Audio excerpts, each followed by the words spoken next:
What's up, everyone? Welcome to the first ever Rocco and Ryan MMA show. I'm Ryan Jarrell, and of course, he is UFC Welterweight Rocco Martin. And today on episode 1, we are going to recap UFC 249. And wow, it was a barn burner of a card, top to bottom. Rocco, how you doing? I'm doing good, buddy. How about yourself? Good, good. It's great to see you again. Where did you watch the fights at? Right here in my place. I was just sitting here. I had one of my neighbors over, and it was a good show. Nice. None of the guys from the team came over and watched it? Nah, they all got family and their kids, so and Douglas doesn't even really watch fights too much. He's one of those guys that I don't know. He's just a freak, but no, I just stayed here. I relaxed. I didn't want to get too crazy. I'm hoping to fight here soon, so not trying to get out and get wild or anything. Yeah, that is true. Have you heard any rumblings? I know a guy on this card that has been linked to you in the past. Nico Price had a really interesting fight with Vicente Luque. Have you talked to anyone from the UFC rest? Have they given you any hope here? I try to fill in for that Uriah Hall fight. I called. I said, hey, what? I'll come down and fight. I probably wouldn't make it in time to weigh in or nothing. So I was like, if you want to move it to Wednesday or Saturday, I'll jump in there. And they said, no, you're crazy. So I was like, all right. And then, but no, they're trying to get me to fight on the 30th. It sounds like. Okay. So yeah, it keeps moving. Keeps moving every time, but the 30th is what it sounds like. Hopefully that does come to fruition here. Have they mentioned an opponent? No, they offered a couple of guys, but they both declined. So I mean, I don't want to throw anyone under the bus or nothing, but Ramadan's out there right now, so that's what's kind of messing with the fighters a little bit. Gotcha. Okay, well, hopefully we do see you back in the cage here soon. And again, what a great night of fights. I mean, we've had such a layoff from sports in general. UFC 249 really delivered, and I thought right from Bruce Buffer stepping into the octagon, he really made it feel like it was real, and there were fans in the stands. And then that main event, I mean, Justin Gaethje and Tony Ferguson, holy smokes! How do you think that is one of the better fights of the year that we've seen so far? It's got to be top 5, right? Top to bottom, that was one of the best cards, for sure the whole year. I mean, all last year even. I'm saying it's top to bottom is one of the best cards I've seen. The main event, I mean, I don't know. I mean, the only problem I have with saying it's one of the best fights is that it was such a one-sided fight to me. It was, other than the one shot that Tony landed, it was such a one-sided fight. And I was kind of perplexed that Tony's corner or nothing tried to make him do any adjustments other than screaming Eminari roll. So I was kind of just confused on not one time did he clinch, not one time did he attempt to shoot a takedown, not one time did he change the pace of the fight. But obviously Justin Gaethje came out and he hits hard, and I think that really Tony was shocked that he was able to keep that power that long throughout the whole fight. Yeah, I mean, really, Justin Gaethje. I mean, if people didn't know who he was before, you know who he is now. Granted, he hasn't been in the UFC as long as someone like Tony. He hasn't lost for almost a decade. But wow, to really put it on him the way that he did, it was like his true coming out party as a championship contender. And now, you got Khabib in the wings waiting. If that is the next fight that happens, how do you think Gaethje matches up with Khabib? Honestly, I think it's a tough fight. I think it's a tough fight for Gaethje just because Khabib will stay on you. He's not gonna. He'll stay and he's able to kind of like Gaethje can always power. He always got power shots, right? I think that Khabib can always shoot takedowns. He can always just keep shooting, reshooting, and that's what makes it a tough fight, man. It's a grind. You start getting tired, and I think that Gaethje in the past has shown an ability to fatigue a little bit. I think that Tony just didn't change the pace. He let Gaethje fight at his pace of the fight. I knew right away, but the biggest takeaway I had from the fight was in between that second and third round when Gaethje's corner told him, when he got clipped right in that second round, his corner said, listen, I need you to take 10% off your punches. You're trying to kill him with every shot. I need you to take 10% off your punches. And he listened to that game plan perfectly and executed it. And that was the most... The biggest thing that I took away was the way he listened to his corner throughout everything. It was kind of amazing to see. Yeah, no doubt about it. He really went out there, put on a show. Now, obviously, Ferguson didn't have his best performance, but do you feel like if these men match up again in the future, that if he comes out and fights a different fight and has a different game plan and listens to his corner, do you think he has the ability? I mean, clearly he has the ability to beat Gaethje, right? But do you think he could if they fought again, or this is just a bad stylistic matchup for him? No, I thought going into the fight it was a bad stylistic matchup. I thought that, and I honestly think that if I hope they don't give Tony to Dustin Poirier. I think that's another stylistic bad matchup for him because it's two guys that throw hard and have great boxing, and they don't fatigue that much, But I think that Tony has shown where I don't think he's skill wise the greatest fighter. You know what I mean? I think it's just he overwhelms you. You start getting fatigued, and then that's when he capitalizes. I think he's a guy that likes just to fatigue on you and then wears on you and then keeps coming after you. And I think he takes too many shots. I didn't think it was a great matchup going into the fight. One thing's for certain, Tony Ferguson clearly made a claim for maybe one of the toughest fighters in the UFC. Most people that take shots like that from Justin Gaethje, they go to sleep. Toughest fighters all time. I couldn't believe it. That was with no fans in the crowd. How awesome was it to hear the shots landing? Every single time that Justin was landing, you were just like, oh, stop it. I was just, it was pretty awesome. I mean, that was another, you love the fans there, but when you can hear, a lot of times you can't hear the strikes like that. Right. Every single punch that landed, you're just like, how is Tony still alive? I couldn't believe it. I thought that Justin would start fading later in the fight, but I didn't think Tony would make it out of the first couple rounds because I thought he would take too many shots. But Tony, man, holy crap. Are you kidding me? Yeah. Man. Unbelievable. And then you look at him in the hospital afterwards, and he's sitting there dancing around like everything's all good. He's a very unique guy, inside and outside of the cage. Oh yeah, he's got some screws loose. But it makes for one hell of a show, right? It makes for one hell of a fighter too. It's awesome.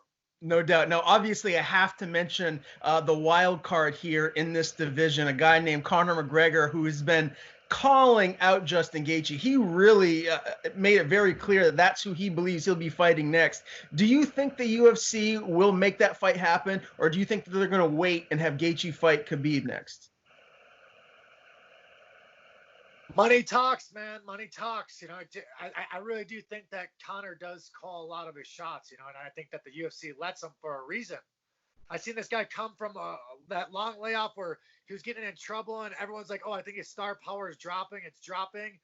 And then you would just see the embedded numbers. You would see the excitement, the numbers that they sold throughout this fight when he was fighting Cowboy. I'm not disrespecting Cowboy, but everyone knew going into that fight, Cowboy wasn't this marquee name like Khabib that you knew was this high level. Obviously, Cowboy could bring a fight every time. I'm not disrespecting him at all. I'm just saying that not to the fight that you're thinking the best versus the best. You know what I mean? And that guy with no help on the card, no disrespect again, no help on this card, you knew the star power. So the UFC is going to let him call his shots. And honestly, in my opinion, I do think that Conor's a horrible matchup for Gaethje. That was my next question, because really stylistically, those two are similar in a lot of regards. I mean, I think Conor is a more technical striker than Gaethje. Gaethje is more like a zombie. He's just going to come forward and just keep throwing. But Conor, very precise, right down the middle. I mean, that's a matchup that I feel like the hardcore MMA fans would be just clamoring for. You think Conor gets the win? If Conor comes in shape, I think Conor takes it.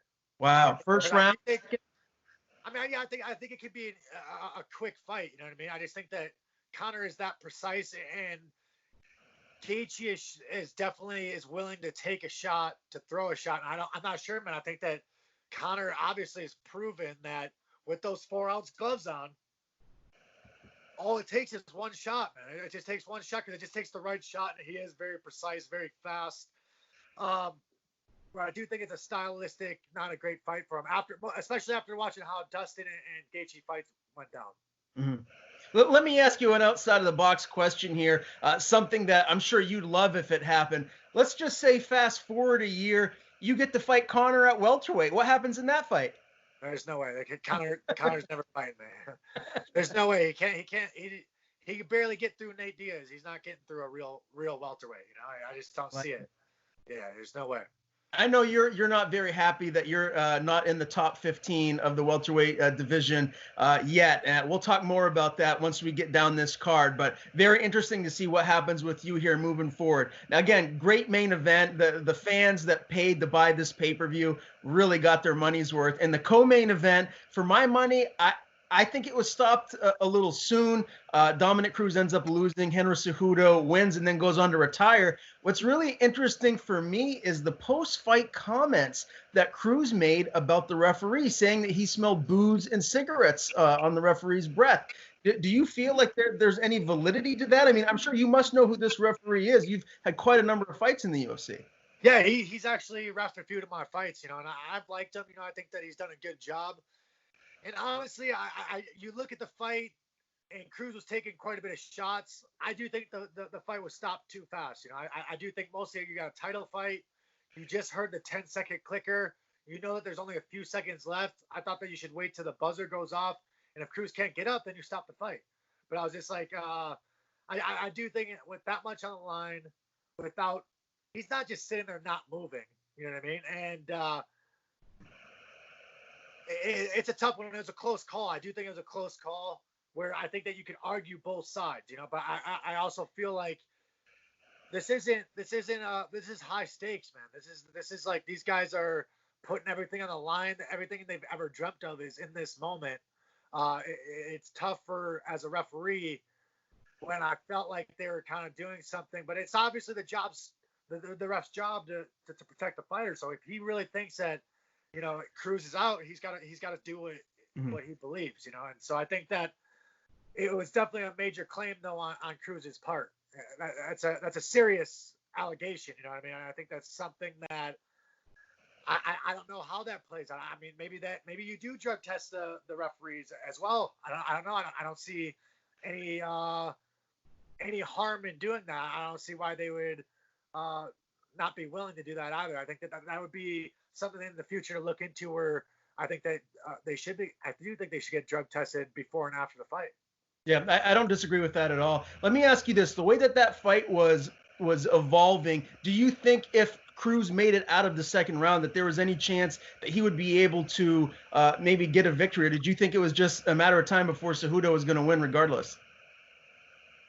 I did think that Cejudo was in control the whole time. You know, I do think that he was controlled everything and was handling Cruz pretty easily. I got a little worried when he got cut from the clash of heads. You know, and anytime there's a cut like that and there's blood all over, you start worrying about what the judges start seeing and how they're gonna. So I thought that part was gonna make it interesting, was that big cut and him bleeding all over himself. But outside that, I don't think that. I thought that Cruz would be able to do a little bit more. And I do think he's lost a couple steps. Yeah. Well, hopefully Cruz isn't done. Hopefully we do see him back in the octagon. I hate to see him go out like that. I mean, he's one of the best ever, not just in his weight class, but, you know, mixed martial arts of all time. He's the man. Cejudo's not done, right? He's not retired. He's going to come back. Nah, he's not done. But man, look at it, like, because everyone knows he's always been talking about retirement and talking about he wants more money or he's gonna walk away. You know what I mean? And he's even saying like, "Oh, money talks. You know, I'll come back if the money's right." I haven't heard a lot of talk about him retiring, to be honest with you. You know what I mean? There's not a lot of uproar on social media about him retiring, being like begging him not to retire. And it's sad, man, because he is a phenomenal fighter. You know what I mean? And I do think the cringy stuff he did that on purpose. You know what I mean? It's not really who he is as a person. I think he's actually genuinely probably a really good person and a phenomenal athlete. And obviously has beaten legends. But I also think it's hurt his stock a little bit. He keeps calling out these old guys that aren't the number one contender, man. I mean, I do think it's partial UFC fault too for allowing it. But no, good for him though. If he could really walk away and if he really could say like, no, that's it. I want to go out on top. I've done enough. And he wants to just be happy. Good for him. Yeah, one of the things that I don't feel like maybe the mainstream MMA fans really know is that he's in his 30s already. He's been around for a while. Yeah. He's Triple C. He's won in 2 weight classes now, and he's an Olympic gold medalist. So he's accomplished quite a bit. If he does go out now, he is going out on top. And regardless of what you want to say about how short his UFC career was compared to other greats, he Yeah. still accomplished quite a bit and beat some legends. Yeah, it's tough, man. That has to be the hardest thing to do. They always say the hardest thing to do is to know when to step away. And I think just as a competitor for myself, personally, I thought, I'd fight to like 34, 35 and walk away. And then closer I get there, no, I'm telling you, it goes up. I'm at like 40, 42 now. I'm thinking, I don't think I can ever walk away. I think I just like that competitiveness. I think that you got to know where you're at. Right. I don't ever want to stop competing. So maybe he'll find something. Maybe he has something else that he's going to be, that he can find a way to compete in life, and he's happy. Maybe he's happy with what he's done. Obviously, like you said, he got a gold medal, two UFC belts. He's done it. He's accomplished a lot, and he's 33 years old, so his body's probably wearing down. He's probably getting a little beat up, but he's in his prime, man. He really is in his prime, and he's looked absolutely phenomenal. No doubt about it. So congrats to Triple C on the victory, retaining that belt. A fighter that really will, I got to imagine, would make a lot of other mixed martial artists consider whether or not they want to stay in the game and fight is Francis Ngannou. He has to be the scariest fighter on the UFC roster. What he did to Rosenstrike, my eyeballs popped out of my head. I thought he was dead. He was leaned up against the fence like that, and it was scary. It was Mike Tyson-esque in his prime. I mean, I'm not even sure if it's great technique. He just knows, like, man, I touch you, you're dead. Oh. And that's what he is. He's just like, listen, I touch you, you're dead. And I'll tell you what, man, I don't know if I'm getting in there. It cost me a hell of a lot of money. It cost me a hell of a lot of money to get in there with that guy. I don't see DC trying to fight him either. I call bullshit that he's willing to get in there and want to fight. I don't think he wants to go out fighting Francis like that. But think about it. DC has every reason to fight him after he took out Kane like that. He's like, I'm not leaving the sport until I fight Francis. But now he's talking about retiring on just fighting Stipe. Mm-hmm. You know that he's not wanting that fight. You know what I mean? But I don't blame him. Man, I feel like Ngannou has gotten better since he lost to Stipe, and I think he's angrier. I think he has motivation to get in there, avenge that loss, and prove everyone wrong that he is the best heavyweight in the world. And he's going to get that opportunity. He said he's going to sit out a year if necessary. He doesn't want an interim title shot. He wants to fight for the belt. So we'll see what happens with Stipe and DC moving forward. Hopefully they can make that happen and Ngannou can step back into the cage soon because he's must-see TV. That guy's amazing. It just sucks that they're so short, right? Yeah. Like the whole build-up, and you're just so excited and that's the one thing you want to see is this barner, this massive shot that just kills this guy. And man, last 4 fights, he's delivered. He sure has, and he really is the scariest man in the UFC right now. I don't think number 2 is. Yeah, he deserves the title shot. He deserves it. No doubt. Now, Calvin Kattar really landed the perfect elbow on Jeremy Stephens and ended up finishing him with some ground and pound in the second round. What do you think? You know Calvin pretty well. What do you think that did for his standing in the featherweight division? Man, I mean, I saw that they just only bumped him up to like 7 after just, Stephens was the number 7 guy. Stephens comes in 5.5 pounds over the 145 marker, right? So I'm like, you're pretty much fighting a lightweight at this point. I honestly thought that he'd be in the top 5 at that point. I think that he deserved it.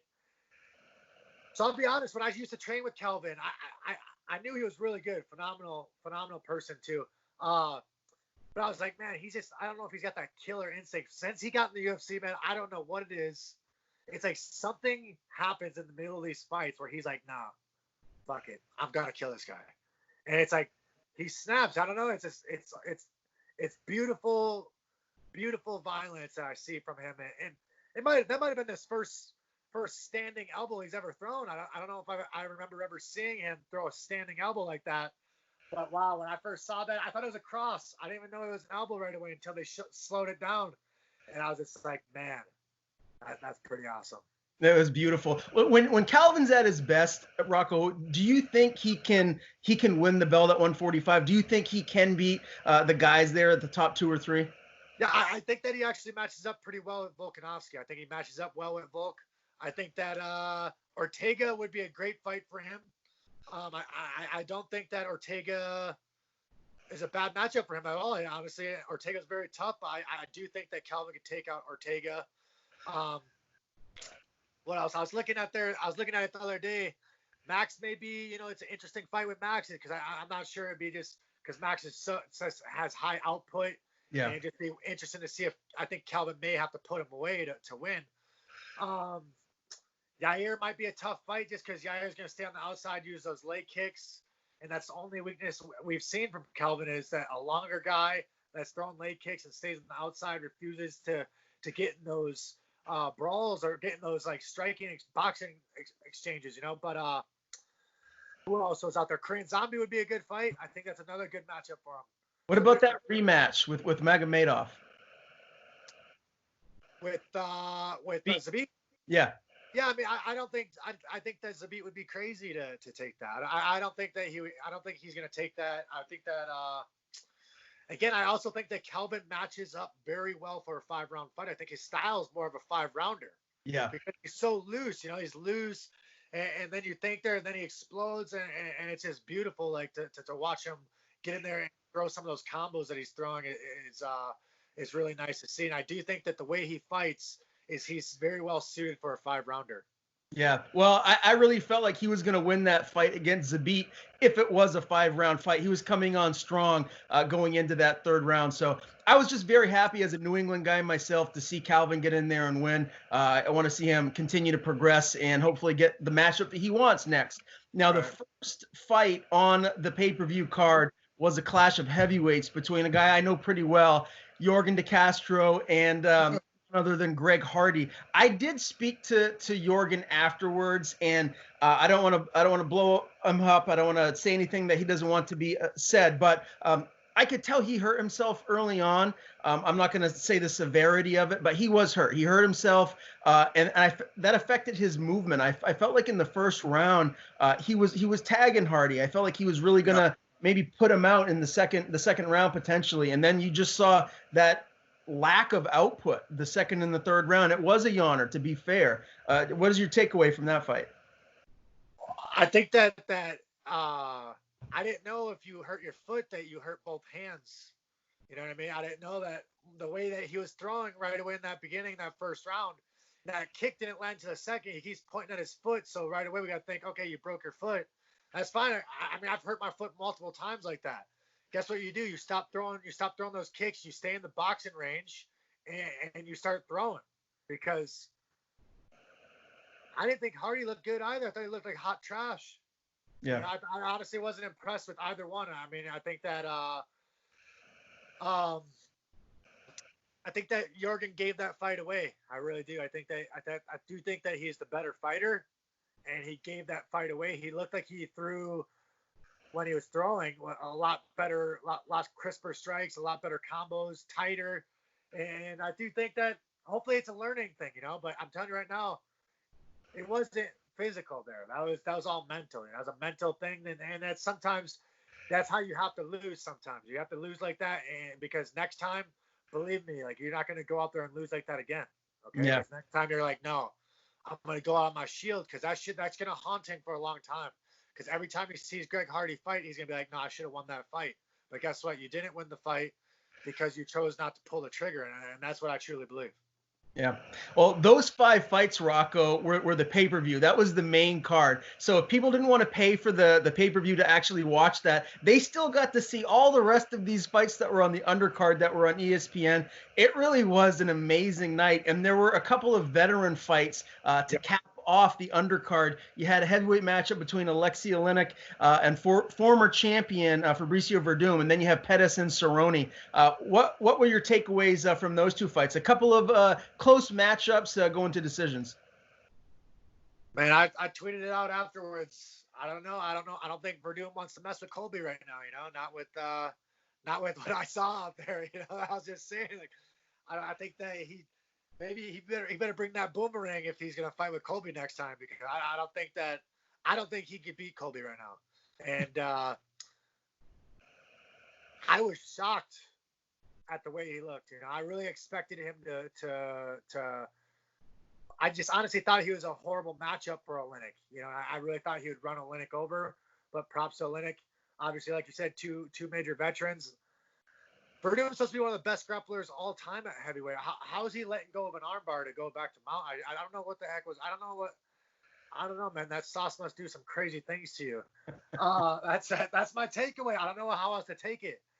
And the same thing, I think that Pettis and Cerrone, both on their way, they're like, they're on this mountain that, they're going up for so long, and they're coming down a fucking steep decline. I don't know.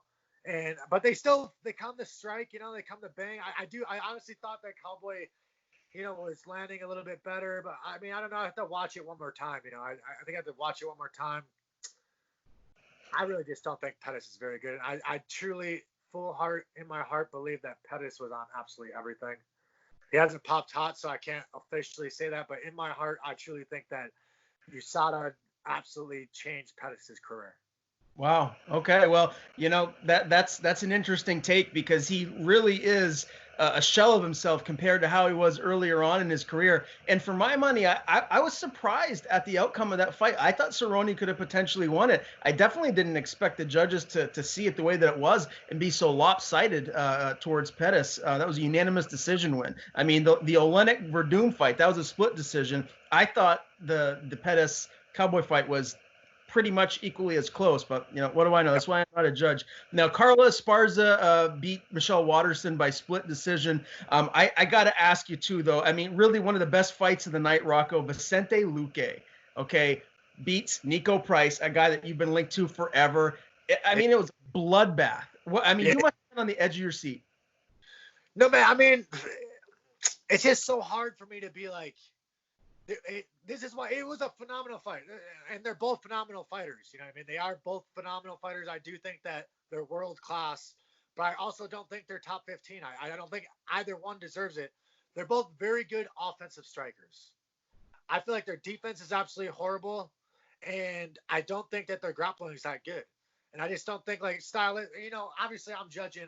I'm pretty critical. I've never, I think that Nico hasn't wanted this fight for a while. And I also think I match up very well with Luque. I think that they're very good offensive strikers, and they're not scared to get hit. And those are tough fights, but they also make extremely exciting fights. But I also don't think they make title runs. I don't think those are guys that get in the title contention because they take too many shots and they're too stagnant right in front of you. And I think that's both of them are good matchups for me, because neither one can check a leg kick or a calf kick. You guys have seen, I'll kill these guys with a calf kick. I might not even have to throw one punch. I'll just throw calf kicks and win the whole fight. But no, I do think that they're both phenomenal. It was one of the best fights of the night. Like you said, it was a bloodbath. Again, Nico Price could take a shot. Luque could take a shot, and they're both not afraid to throw. Very exciting. The women's fight I thought was a conflict of styles. I think it wasn't the great. I think it was probably one of the worst cards on the worst fight on the card, just because you had a grappler versus a karate style striker. It makes a stylistic tough fight. And I don't think it's hard to be like, oh, that's gonna be a really exciting fight. But I did agree with the decision. I really did. I thought that the commentating was a little skewed for some reason, just because Waterson was defending everything very well, and they kept saying how great Waterson's doing because Esparza's missing and not landing the takedowns. But I'm like, Waterson's not doing nothing, though. You have to do something to win. If you're just defending the whole fight, I don't care how good your defense is, you're not winning. Mm. Let me ask you this. Give us a glimpse into the Rocco RV as to what you were yelling at the TV during that Nico Luque fight. What were you saying to your friend that was in there with you? I got to imagine you must have been. I can just picture you like pacing back and forth like a caged animal. Like you can't take my calf kicks. You can't. No, I was texting people. I was texting all my buddies. Yeah, I was walking from my buddy was actually didn't come over yet. He was just on his way, and he missed a hell of a fight. But no, I was texting all kinds of people, like saying like this is top 15. These guys can beat me. Nico's the one that's saying that I can't beat him. Is he crazy? These guys are crazy, man. There's a whole. I feel like they haven't even seen the best of me, and I'm still beating these guys. You know what I mean? I don't think that. I think their only chance they could beat me is knock me out. I've never been knocked out. Their only chance they could beat me, they knock me out. They can't outpoint me, they can't submit me, and they can't take me down. So I'm like, the only way they could beat me is by knocking me out. I don't stand in the pocket like that. That's not the type of fighter I am, So I'm not gonna stand there and hey, let's do shot for shot, I'm gonna land and I'm gonna get the hell out of there, and then we'll see what's up. But I'm like, they can't beat me. It's impossible.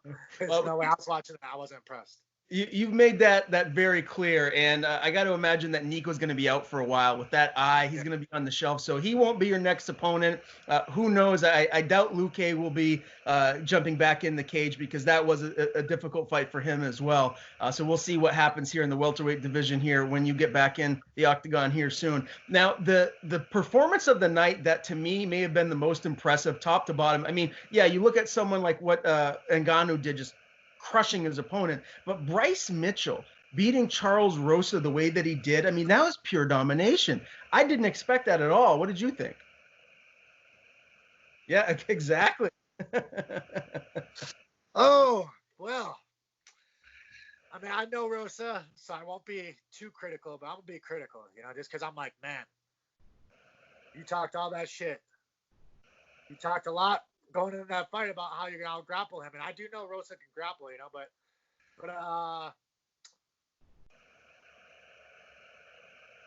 that was a clinic.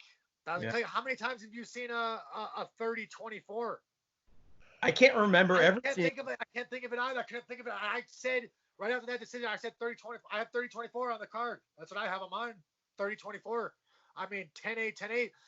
I mean, you got Rosa. Does he know how to wrestle? What the hell? I don't even know what the hell he's doing. He's throwing spinning back kicks that aren't even throwing them and just giving them your back. Yeah.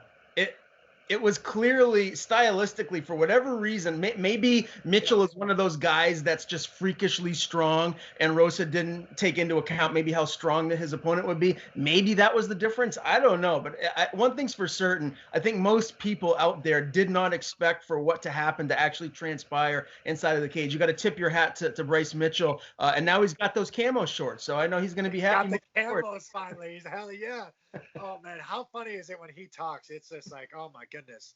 This guy's just genuinely himself. He does not give a shit. It's awesome to see. But, no, hey, if you would have choked Rosa, I would have said that would have been one of the more remarkable things. I'm telling you, something with Rosa's neck that he's, like, unchokable. So it was like, I remember they were talking about it in there, DC talking about his coach telling him how to finish the head and arm. No, I bet you Bryce Mitchell finishes every single other fighter in the UFC. He gets it like that. Yeah. But there's something with Charles Rosa's neck. I don't know. I've had him in some of the deepest chokes I've ever had on someone, and he just can't be choked. It's why he ended up having neck surgery, because everyone gets his neck, and that's his. But no, props to Mitchell, man. That was an absolute dominant performance. Almost got another couple twisters in there. Yeah. Remarkable what he did to a veteran and a very durable and very gritty guy in Rosa. Yeah, no doubt about it. A very impressive performance by Bryce Mitchell. Now, the fight that kicked the night off, we're at the end here. We've broken down all these fights that have transpired at UFC 249. Ryan Superman Spann against Smiling Sam Alvey. I just talked to Sam Alvey last week. I interviewed him before the fight. He was very optimistic that he was going to go in there and win. And I got to tell you, if he had maybe one more minute in that third round, I think he maybe could have got Spann out of there. He was really starting to come on strong. Did you agree with the judges' scorecards? Is that how you had it? I mean, I did think it was a close fight. I did think that it was a close fight. It was a close fight. man, I'm just so disappointed in Sam for some reason. I just feel like you see him where it's like when he decides I'm gonna go forward and I'm gonna hit these guys, right? I'm not sure, man. He hits hard. There's something with his hands. I don't know. It doesn't even look like it's that hard, but he hits hard. If he would just go into like that Robbie Lawler mode and just be like, you know what? I'm just gonna explode forward, get after these guys. I think that, man, this guy might start putting a lot of top guys away. But Spann, I just got to bring up that head and arm, standing head and arm. I brought it up on a little bit. You remember when Matt Riddle hit that standing head and arm on that guy and then hit that trip and finished the guy? Yes. I don't know. That's all I was thinking about when he hit that standing head and arm. I was like, man, you gotta go remember that Matt Riddle trip, and go right from there. But I do think I agreed with the decision. I did think I agreed, but it was a close fight.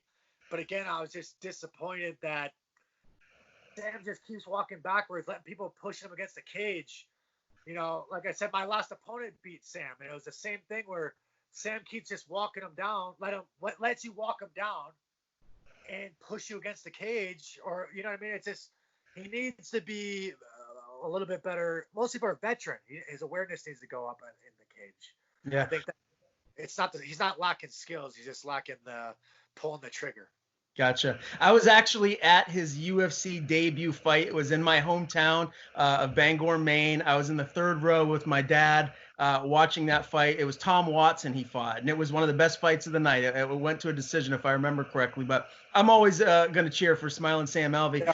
We'll say this is his fourth loss in a row now. If the UFC cuts him, how do you think he does if he goes to Bellator or PFL or another organization? I mean, I think that he's one of the top fighters. I think as long as he pulls the trigger, man, hey, just props to him too about, obviously that was my first time hearing about he's having those 4 kids, and then he's also in the foster care program. That's big props to him for that, and that's a big step up and giving back to these kids that really need it. So obviously props to him for that. Outside of that, man, like I said, I don't think he's lacking skills. I don't think it's his skill set that he's lacking. He also, I remember when he submitted Eric Spicely in the cage. Eric Spicely is a high-level grappler himself, so I'm like, he obviously has punching power. He can grapple. So I think it's just for some reason, it's like a mental. I don't know if it's a mental block when he's getting in there, but he needs to start pressing these guys a little bit. And like I said, it was kind of where I thought that Robbie in Strikeforce was settling back, and then all of a sudden he gets back in the UFC, and all of a sudden he's like, I'm gonna start exploding on these guys and really getting after him. I think that he needs to kind of take that Robbie Lawler approach and really try to put these guys away. Yeah. Well, I know he's out there at Team Quest in California. I'm sure he'll go back to the drawing board and fix some of those mistakes moving forward and get back in the win column here soon. That does it for us here for this first episode. A lot of fun having you on here, Rocco. I mean, you're always a great interview, and for us to do this and recap some shows, this is going to be a lot of fun here moving forward. Now, next week, we're going to do episode 2, and we're going to recap. There's 2 more fights coming up tomorrow night in Jacksonville, and that's headlined by Anthony Smith and Glover Teixeira, which is a barn burner of a fight. And then Saturday night, same venue, Alistair Overeem and Walt the Big Ticket Harris, another crazy fight that you can't miss. So we're going to dive into that up on episode 2 when we do that next week. I appreciate the time. Where are you going to watch those fights? Right at the RV? Right at the RV, man. Just sitting here, lounging, probably drinking my seltzer water, and enjoy the fights, get that motivation, wake up, go train hard, Yes, sir. Well, hopefully we'll be seeing you step back into the cage here soon, and maybe we'll be able to talk about it next week. If you get some news, let me know. Yeah, they've been sending me names, so hopefully I'll hear something here soon. Awesome, brother. Well, always a pleasure. I'll see you next week. Yes, sir. See you again.